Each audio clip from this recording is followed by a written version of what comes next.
Joe Biden and the Democratic National Committee posted their biggest fundraiser month of the campaign, bringing in nearly $81 million in May, as the presumptive Democratic nominee builds up his resources to take on President Trump in the fall. He also needs to eventually finalize a pick for his running mate. So let us bring in Sullivan. He's a CBSN political contributor and a national politics reporter with The Washington Post. So Sean, former Vice President Biden's former campaign rival, Elizabeth Warren, helped him raise $6 million last night. This comes as 100 liberal activist leaders and celebrities signed a letter urging Biden to pick Warren. So what argument did they make in the letter, and what do we know about the Massachusetts senator's chances? Well, the argument that these activists made in this letter was sort of a twofold argument. On the one hand, they're saying, look, here's somebody who is capable of stepping in, of being president on day one if needed, somebody who can be an advisor to the vice president in a governing context. They're also making a political argument here. They're saying, look, Elizabeth Warren is somebody who has a following among liberal activists, among voters. She is somebody who can help Biden, this is the argument that they're making, win over supporters of Senator Sanders, win over other liberals who are not necessarily enthralled with the idea of Joe Biden being the nominee. There are some complications, however, to that argument. When you look back at this Democratic primary that was just completed, it's not exactly a situation where Sanders and Warren supporters ended on a particularly harmonious note. As you'll recall, Warren did not endorse Sanders when she dropped out of the race. And I think that still to this day rubs some Sanders supporters the wrong way. So they're making a political and governing argument, but it remains to be seen whether those arguments can actually be proven in the election. And then there's Kamala Harris, who has recently sort of raised her profile with the national conversation that we're having about police reform. She's been quite a loud voice.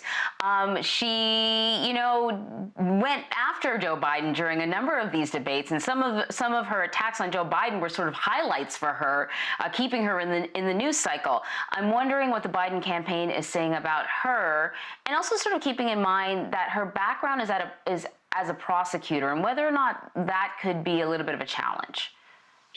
It could be a challenge right now at a moment when a lot of activists and a lot of voters in the Democratic Party are scrutinizing, and in many cases they're skeptical of people who have law enforcement backgrounds, be they members of the police department, be they prosecutors.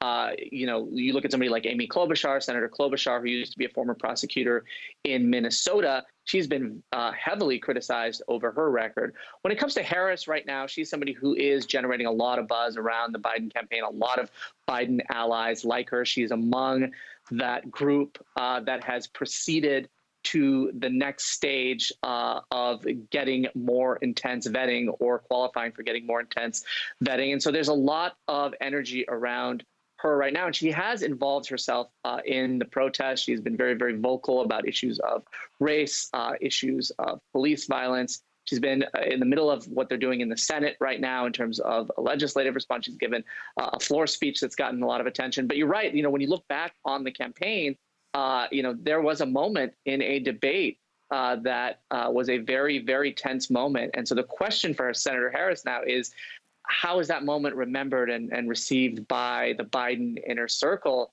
Jill Biden, the former vice president's wife, Dr. Biden, said a couple of months ago that it was like a gut punch when she looked back on that debate moment. So it's still the case that that is a hurdle that she might have to clear, convincing members of the Biden inner circle, perhaps, that the sort of animosity that existed in the primary is not something that's going to crop up in the future, and also convincing Biden allies that that's in the past. All right, Sean, let me toss out a couple of other names here for you and ask you to game them out for our viewers. You mentioned Senator Kamala Harris. You mentioned the fact that the fact that she was a former prosecutor could prove slightly problematic for some voters. But what about Val Demings, Congresswoman Val Demings in Florida? I've read instances where if she were to be named to the ticket, that could lock up Florida for Biden. Is that accurate? I mean, is she that popular in the state. She's also a former police officer, which I'm guessing for some people could again prove to be problematic, being part of the system for as long as she was. I've also heard Susan Rice as a name possibly, and Keisha Lance Bottoms, the mayor of Atlanta, who's in the news obviously right now because of the Rayshard Brooks shooting. What are you hearing? Yeah, all of those names that you mentioned are all in the mix right now. And when you look at somebody like Congresswoman Demings, a lot of people are intrigued by the fact that she is from Florida.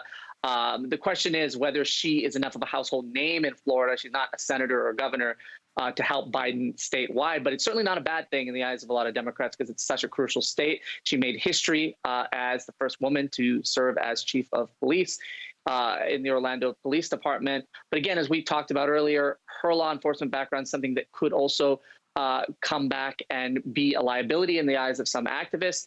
Susan Rice, another name you mentioned, somebody who served in the Obama administration. She hasn't served in public office, but she's somebody who has a long resume when it comes to foreign policy, which obviously is an issue that Joe Biden cares a lot about. And then Mayor Bottoms, who right now is getting a lot of national attention given the situation in Atlanta, given her response to the killing of George Floyd and the protests that resulted in her city.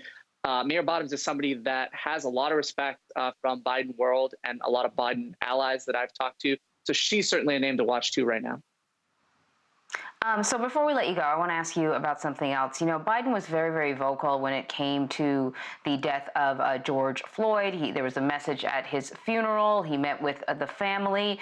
Not so vocal about Rayshard Brooks. Do you know what the campaign is thinking or feeling, or why they've not made a public comment?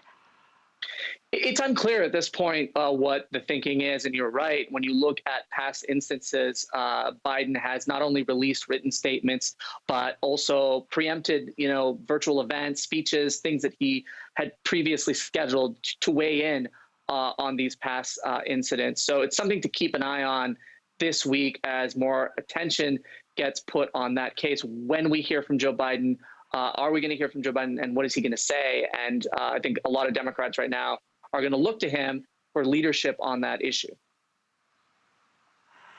All right, Sean Sullivan, thank you so much. Thanks, guys.